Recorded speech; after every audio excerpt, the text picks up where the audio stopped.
안녕하세요. 권능 스페셜입니다. 우리가 살아가다 보면 예상치 못한 순간에 위험한 상황을 마주할 때가 있습니다. 그때에 우리 만민의 성도님들은 목자의 공간 안에서 보호받고 지킴받은 체험이 있으실 텐데요. 오늘은 이러한 목자의 공간을 체험하여 자칫 사망으로도 이어질 수 있었던 아찔한 교통사고로부터 지킴을 받아 크게 영광 돌린 성도님들을 소개해드리려고 합니다. 위험한 사고 가운데서도 온전하게 지켜주신 하나님의 놀라운 권능의 역사, 지금 함께 만나봅니다.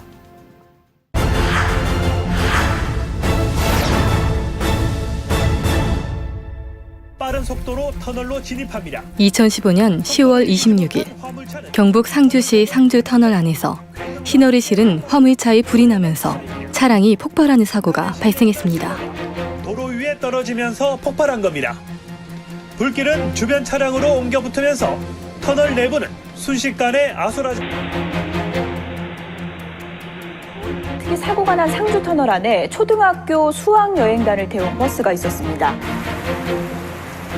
사고 당시 초등학생 70여 명이 탑승한 버스 2대가 상주 터널을 통과하고 있었습니다. 한 70명이 그 수학여행을 가던 그 버스가 그 터널 안에 있었다고 하는데,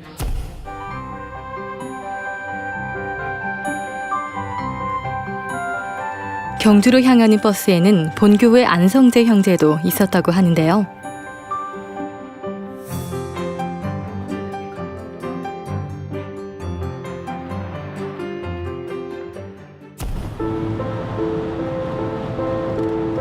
친구들과 함께 들뜬 마음으로 수학여행을 떠난 안성재 형제.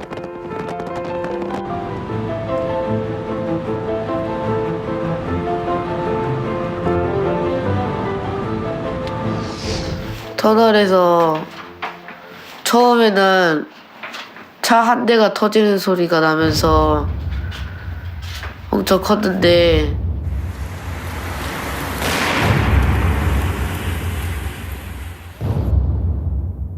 두 번째 때 갑자기 여러 차가 터지는 소리가 연속으로 계속 들려서 귀가 멍멍하고 좀 혼란스러웠어요.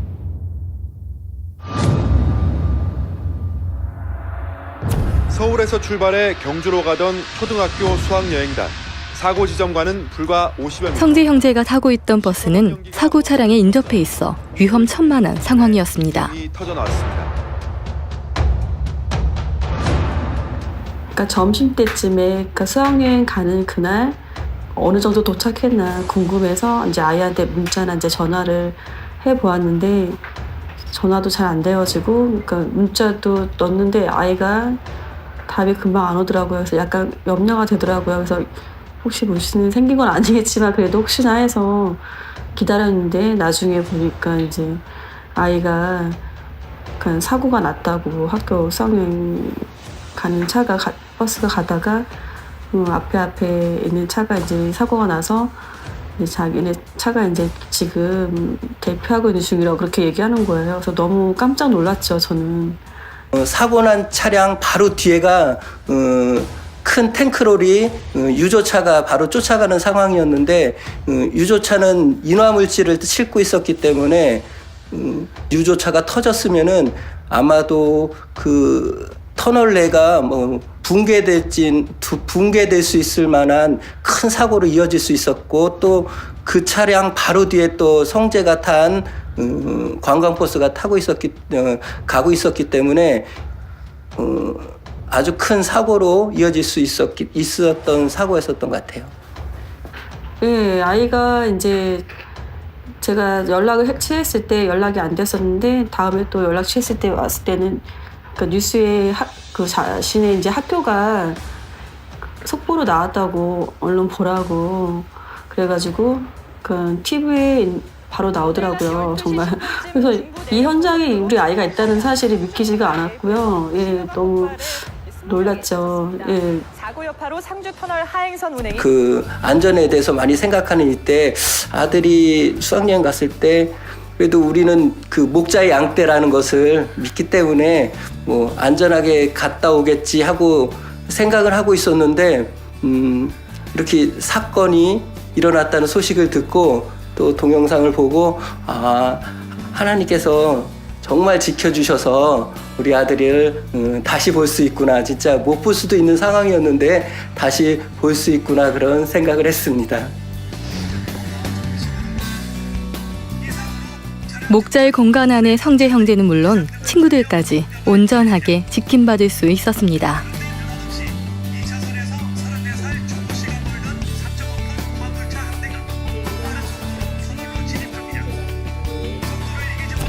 이번 사건을 통해서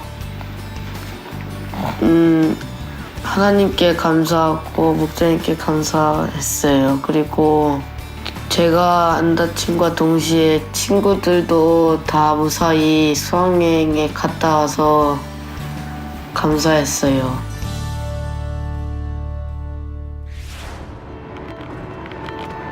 상주터널 화물차 폭발 사고 당일 화물 운송업을 하는 박노철 장로 역시 하행선 고속도로를 따라 상주터널을 향해 달리고 있었습니다. 평소에 이제 아침에 운전을 시작할 때 한 1시간 정도 고속도로 달리면서 1시간 정도 기도를 하고 또 이제 나머지 시간은 그 GCN 방송 홈페이지에 보면은 오디오 성경이 있는데 그 오디오 성경을 들으면서 이렇게 운행을 하고 또 당장님 설교 말씀 들으면서 이렇게 운행을 하고 하니까 일반적으로 화물차 운전기사들은 일정한 시간대에 휴게소에서 식사를 하는데요.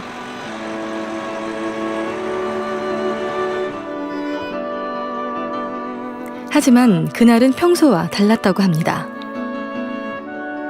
저는 그 전 휴게소인 괴산 휴게소나 또 사고 난 장소를 지나서 선산 휴게소에서 이렇게 식사를 주로 하는데 당일날은 한 11시 30분 정도 됐던 것 같은데 식사 시간 전이었는데도 그날따라 이상하게 마음이 그 주관이 되는 거예요. 문경 휴게소에 들어가 식사를 하고 싶다는 그런 마음이 들더라고요. 오늘날 경북 상주 터널에서 차량 폭발 사고가 발생했는데요. 적재함에 시너를 실은 것으로 알려지고 있습니다.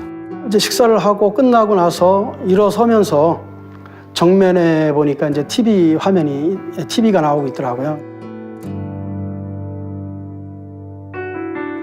제 앞에 또 제 뒤에 따라오던 그 트럭이었던 거예요. 한 문경 휴게소 다 다를 때까지 그렇게 제가 앞서거니 또 그 차가 또 앞서거니 해서 이렇게 갔던 것 같습니다.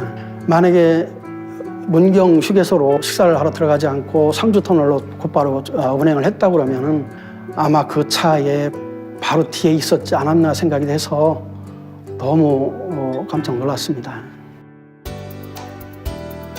또한 이후의 일정도 목자의 공간 안에서 형통할 수 있었습니다.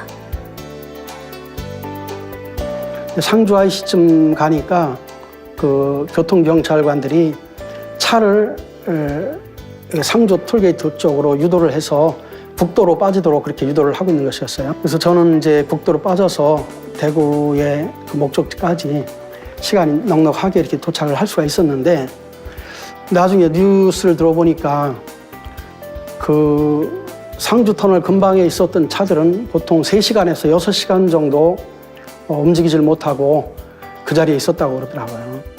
위험해서 항상 지켜주시고 물건을 정해진 시간에 잘 도착할 수 있게 이렇게 하고자 하는 또 은혜를 축복해 주셨습니다. 2016년 1월 15일 경부고속도로 상행선을 급히 달리는 한 트럭. 화물 운송업을 하는 박상화 집사가 운전대를 잡고 있었습니다. 1월 15일 날 대구에 제가 미리 일이 예약된 게 있었어요. 그래서 그 일을 하러 새벽 5시에 나가지고 제가 대구로 갔었고요. 이제 일을 마치고 오후에 이제 서울로 다시 올라오는 상황이었는데요. 그날이 금요철 예배가 있는 관계로 제가 운전을 서두르게 운전을 했었어요. 조금 마음이 급하게 빨리 와야 되겠다는 마음으로 운전을 조금 급하게 했고요. 저는 운전 습관이 항상 앞차와의 간격을 많이 두는 그런 운전 습관인데 사고 나는 그 순간에는 앞차와 거리가 좀 많이 가까워진 상태였어요. 근데 앞에 대형 트럭이 가고 있었는데 저는 전혀 예상치 못했던 상황이 발생된 거예요. 대형 트럭이 갑자기 그냥 정차를 하는, 제가 보기에는 가는 상황에서 바로 그 자리에서 바로 멈추는 상황이더라고요. 보통 차가 앞으로 조금 가면서 정차하는데 그 상황에는 제가 보기에는 그 차는 바로 제자리에서 바로 서는 느낌이더라고요. 근데 저는 앞차 그 상황을 제가 발견하고는 이거 사고다라는 생각이 바로 제가 마음에 왔었고요. 그래서 저도 급하게 이제 브레이크를 밟았는데 브레이크 밟는 순간 이미 제 차는 앞차와 부딪히는 그런 상황이 되더라고요. 이 정도 속도에 이대로 앞차와 그냥 박는 상황이라면 사람의 목숨도 잃을 수 있는 상황이라는 느낌을 저는 받았거든요. 그 다음에는 어떤 생각이 들었는가 하면 이거는 중상이 아니면 몸이 불구가 될 수 있는 그런 사고를 만날 수도 있겠다는 생각이 들었어요. 대책이 전혀 없었고 그래서 저는 브레이크를 밟으면서 그냥 눈을 감으면서 아버지 지켜주세요 한마디 아버지 앞에 그 고백만 하고 그냥 눈을 감았어요. 두려워가지고. 순식간에 벌어진 오중 추돌 사고. 나중에 제가 확인을 했는데 대형 트럭 앞에서 승용차 2대가 자기들끼리 먼저 추돌 사고가 나면서 그 승용차들이 현장에서 멈추는 그런 상황이 발생을 했더라고요. 그러니까 대형 트럭은 급하게 급정거를 한 그런 상황이더라고요. 그래서 저는 뒤에서 그냥 박았어요.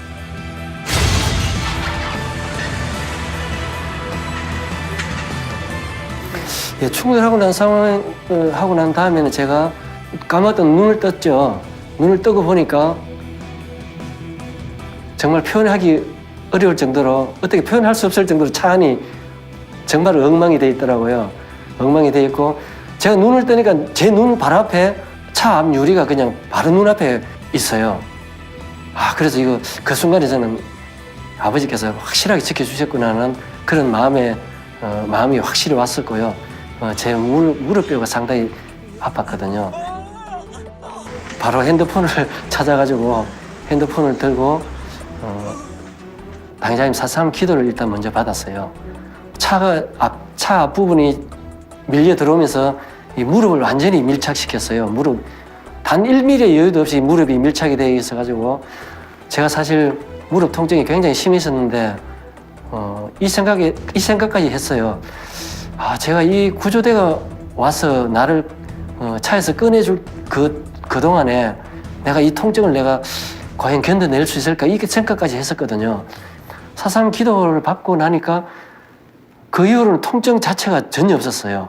그래서 저는 그 이후로는 온전히 안정을 찾고 이제는 아버지께서 확실히 모든 것을 목자님의 공간에서 지켜주셨고 나에게 조금 더 어려움이 없겠구나 확신이 왔었고 마음의 평안을 찾았어요.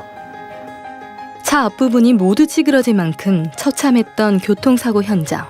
박상화 집사는 구겨진 차체 속에서 20여 분이 지나서야 간신히 구출될 수 있었습니다. 제 차가 보니까 정말 휴지 조각처럼 보이더라고요. 어떻게 설명할 수가 없을 정도로 차가 완전히 찌그러졌었어요. 1mm만 더 밀고 돌았어도 무릎 뼈는 상했고요. 이 복부까지도 문제가 좀 생겼을 거예요. 검사 후에 몸이 완벽하게 이상이 없었고 저도 제가 스스로 제 몸 상태를 아니까 전혀 이상이 없었고 완벽했고 대중교통 타고 왔는데 그 며칠에 1부, 2부 다 드릴 시간이 되더라고요. 그래서 늦지 않게 예배 다 드리고요. 또한 차량 파손으로 인한 고액의 수리비까지 형통하게 보험 처리가 되어 물질적으로도 손해보지 않게 지켜주셨습니다. 이 차가 사고 났던 차량입니다. 지금은 수리해서 잘 타고 있고요. 저도 사고 후 후유증 없이 너무 건강하게 일 잘하고 있습니다. 큰 교통사고를 당했었다고는 믿겨지지 않을 정도로 건강한 모습으로 봉사하는 만민봉사대 총대장 박상화 집사. 그동안 남들이 다들 많은 분들이 이렇게 지킴받고 간증을 하는 걸 보았는데 저도 이렇게 사랑해 주시는구나 그런 아버지의 사랑을 또 마음이 정말 뜨겁게 왔었고요. 이렇게 직임받을 수 있는 거는 마땅히 우리 목자로 인해서 직임받았다. 이거는 두말할 필요도 없다고 저는 생각하고요. 저도 마음에 마땅히 그런 마음을 가졌었어요. 그런 생각을 했었고요. 목자님의 공간 안에서 완벽하게 지켜주신 아버지 하나님께 감사드립니다. 사랑하는 당장님, 새 예루살렘을 이끌어 주심에 감사드립니다. 할렐루야.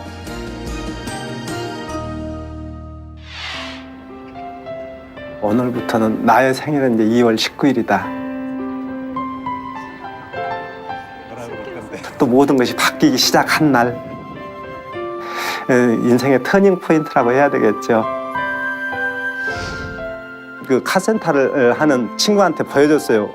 야, 사고 났어 이렇게. 그랬더니 야, 누구 사진이냐 그러는 거예요. 안 되졌어 그러더라고요. 내 차야 그랬더니 다시 쳐다보면서 핸드폰을 끄는 거예요. 그러면서 야, 내가 살이 떨려서 못 보겠다. 2016년 2월 19일. 지금 생각해도 너무나 아찔했던 그 순간. 그날의 사고는 박영덕 성도의 삶을 180도로 바꿔놓았습니다. 광주에서 짐을 싣고 안산으로 오는 중이었습니다. 그래서 중간에서 그 전날 밤에 잠을 많이 못 잤기 때문에 동화성 그 나들목 거의 다 가가지고 이제 졸기 시작했습니다. 11톤 카고 트럭이 갓길에 서 있었는데 졸다 보니까 그걸 발견을 못한 거죠. 그냥 달리던 그 속도 그대로 브레이크 페달에 바람을 올려보지 못하고 그냥 들이받은 겁니다. 근데 100km로 달렸으니 얼마나 큰 충격이었어요. 제 차도 망가졌지만 그 앞차까지 제 차가 밑으로 들어가서 앞차의 그 뒷바퀴들이 다 펑크가 나는 그런 사고였었습니다. 사고 순간 지난날의 일들이 주마등처럼 지나갔습니다. 한쪽 발은 세상에, 한쪽 발은 주님한테 도박했던 거, 동영상 봤던 거. 담배가 없으면 제가 그 조급증이 나가지고 일을 못합니다. 육적으로는 끊어야 된다는 거 참 많이 느꼈죠. 100번도 넘게 끊기를 시도했을 겁니다. 그게 쉽지 않아서 끊겠다 하고도 피우고 끊겠다 하고 피우고 최근에는 하루에 2갑씩 피웠었습니다. 또 도박하다 보면 주일 범할 수밖에 없잖아요. 토요일 저녁에 늦게까지 놀다 보면 주일 새벽 범하게 되고요. 그러기 때문에 또 두려워지고 아버지 뭐 당연히 아실 테니까 무서워지고요. 졸음운전으로 인해 자칫 생명을 잃을 수도 있었던 박영덕 성도. 앞차 기사님이 오셔가지고 차 문을 열어주면서 거들어 주니까 이제 내렸습니다. 내리면서도 저는 이것은 엄청난 사고인데 과연 이게 내가 어떻게 살아있는 거냐. 견인차 기사분들이 하는 얘기가 야, 이거 괜찮을까? 안 죽었을까? 병원에 갔을까? 이런 얘기를 하는 거예요. 근데 그 얘기가 들리는데 저 앞에서 하는데 제가 그 차 기사인데 저 앞에서 하는 거예요. 아, 내가 살아있구나. 우리 목자님이 권능으로 살아있구나. 이 사진을 찍는 날. 세상을 짝하며 살아가던 그를 살린 것은 아버지 하나님의 사랑이었습니다. 조수석은 아예 없고 엔진 자체도 다 깨져버리고 그 멀쩡한 거는 딱 운전석 의자, 아무것도 멀쩡한 게 없는데 운전석 의자, 핸들까지 다 휘었습니다. 아버지가 아니었으면, 우리 주님이 아니었으면, 목자가 아니었다면 내가 어떻게 이렇게 걸을 수 있을까? 내가 이렇게 어떻게 호흡할 수 있을까? 이런 생각이 많이 들었었습니다. 차가 완전히 찌그러져 버리고 더 운전석까지 이랬는데 그래도 거기서 살아남는단 말이에요. 머리 하나도 안 다치고 하나님 공간 안에, 주님 공간 안에, 목자 공간 안에 이렇게 지킴을 받고 있다는 사실을 여러분들은 아셔야 됩니다. 목자님의 사랑이 정말 느껴졌고요. 이 사고 후에부터 담배 생각이 전혀 나지 않고요. 우선 담배 자체가 싫어집니다. 이제 싫어지고 그 냄새조차도 싫어지고 그것이 제가 하려고 했을 때는 정말로 힘들었고 어려웠습니다. 그런데 아버지께서 은혜 주시고 목사님께서 품어주셨기 때문에 이렇게 쉽게 전혀 힘들이지 않고 그렇게 끊어지었습니다. 제가 기도의 능력이 참 많이 부족했었어요. 기도를 10분에서 20분 정도 하고 나면 다 끝납니다. 그냥 모든 당회장님을 위한 기도부터 그냥 지교회를 위한 기도까지 그냥 또 나라와 민족을 위한 기도까지 다 끝납니다. 그랬는데 지금은 아버지께서 은혜 주시고 이렇게 할 수 있는 능력 주시니까 내가 이만큼 기도를 할 수 있구나. 아버지가 은혜 주시고 능력 주시고 기도할 수 있구나. 또 그 다음날 또 응답이 되니까 또 그거 이제 아버지 이렇게 해주셔서 감사합니다 하면서 그냥 눈물만 나고 그렇게 행복합니다. 사고 후로 정말 바뀌어서 실혼 부부 같은 그런 생각, 그렇게 행복하거든요. 많이 도와주고. 그리고 본인이 이제 열심히 이렇게 신앙생활 하니까, 그래, 아버지 은혜 아니면 이렇게 남편이 있을 수 없고, 남편 살아 돌아온 것만 얼마나 감사한가, 남편 있는 것도 얼마나 감사한가, 그런 생각이 들어요. 생사를 오가는 대형 사고로부터 지킴받은 박영적 성도는 건강은 물론 이제 마음까지 새롭게 변화되어 새 삶을 살고 있습니다. 목사님 감사합니다. 이제는 절대로 좌로나 우로나 치우치지 않고 목자님만, 주님만, 목자의 하나님만 바라보며 목자의 성일과 2층까지 소망 두며 열심히 달려가는 목자의 양떼가 되어지겠습니다. 목자님 감사합니다. 목자님 사랑합니다.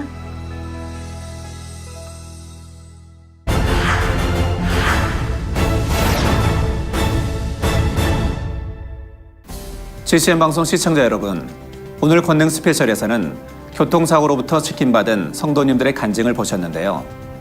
간증을 통해서 오늘날에도 아버지 하나님께서는 진정 살아 역사하시며 우리와 함께 하신다는 것을 느끼셨을 것입니다.